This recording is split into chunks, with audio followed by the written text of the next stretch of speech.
И така, първо да се представя, казвам се Весела Георгиева. В един шот, преди това в един кратък видеоклип, разказах за моето последно десетилетие, за страстта ми към пътуванията, как тя се увеличи в годините. От едно пътуване станаха 2, 3 и повече. Сега в няколко влога, може би, ще разкажа за тези пътувания в годините. В момента се намирам в моя втори дом на морето. Ето, тук съм на тераската.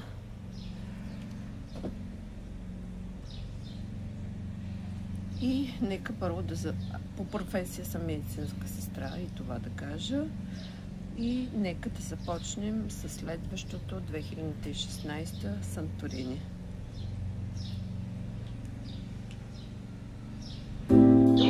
И така, Санторини 2016 с моята кола през Игуменица магистралата до Рафина или Пиреус. Си запазихме предварително от ферито билети. И оттам да качихме се, стигнахме до Санторини и изкарахме прекрасни 10 дена. За да дойде есента, където обикалях, или поне 3 пъти бях в Мюнхен, много ми хареса града, обиколих много музеи, видях на БМВ музеят, също стадионът им, задължително и коледните пазари, декември месец, с тяхното грейно вино, Глухвайн. Английската градина в Мюнхен също. И ето февруари 2017 пак с 4 приятелки организирах за една седмица ходене в Дубай. Букнах онлайн през техния сайт на Бурдж Халифа. Билетите бяха около 100 лева. Сафари в пустинята може да си запазите от всеки хотел на Рио, което и то струваше около 100 лева. Зиват от хотела, има вечерта анимации, блокмаси, танци. Друго, което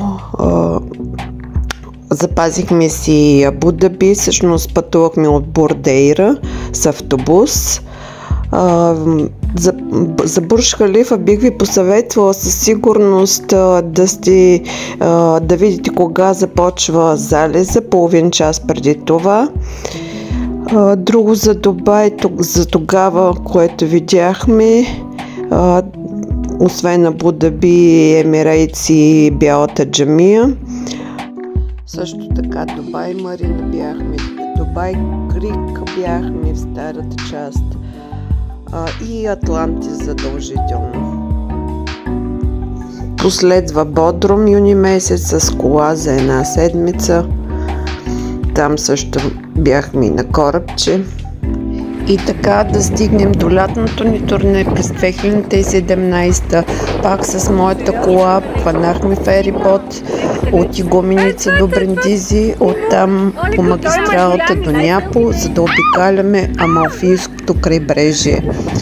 Първо бяхме в Бело-Бело, после в Азано парка и оттам Соренто, Амалфи, Капри, Равело. Дайте му на хайвана. Дайте му нямаме хляб.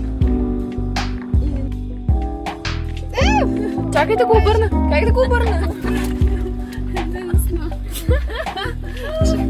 Бяхме си наели апартамент близо до Няпол на 15 км и така всеки ден всъщност обикаляхме на различни места покрай крайбрежието.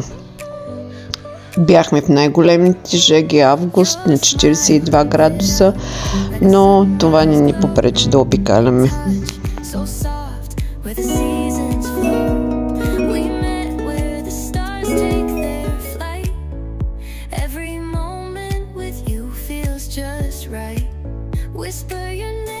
И ето ноември месец 2017 Истанбул.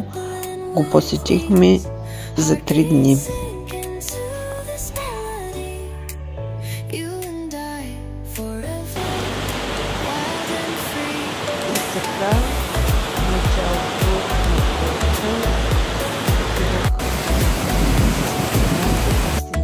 Оттам видяхме каскада на море. А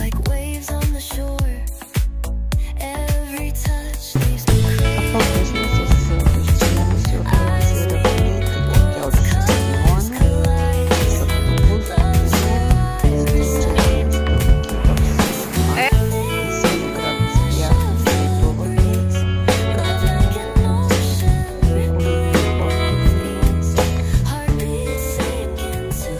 спяхме, пътувахме почти всеки ден с влакови транспорт. След това дойде Ретина Мартин с моята тревел приятелка, която пътуваме през последните години. Тя ми е колежка.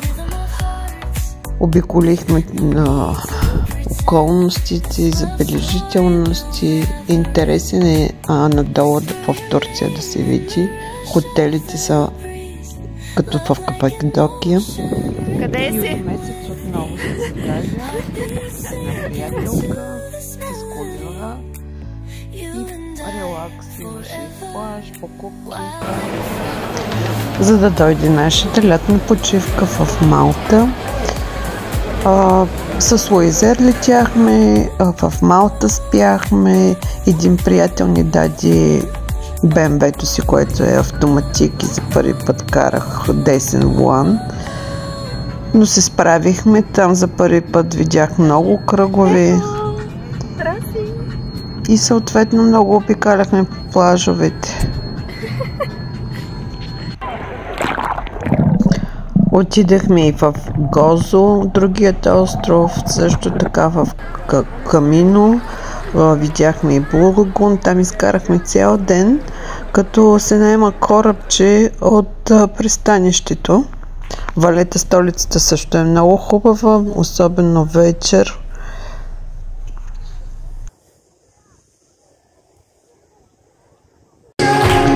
Направихме посещение на аквариума в Малта, имаше програма. Забравила съм всъщност колко струва и хода.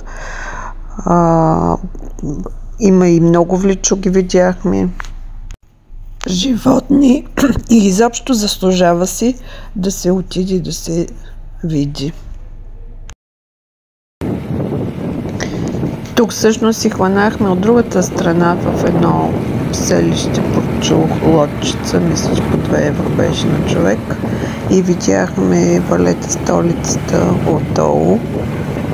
Да, имаше и нощен живот, излизахме с този наш приятел. И не на последно място, един ден си отделихме и за Пай Вилидж. Да, и там хода е с билети, но оставаш един ден, като ползваш и плажа, и всички водни парзалки и разглеждаш същевременно. И езерата присъствахме. Съответно, съчетахме с разглеждане на езеро Комо, Белачо.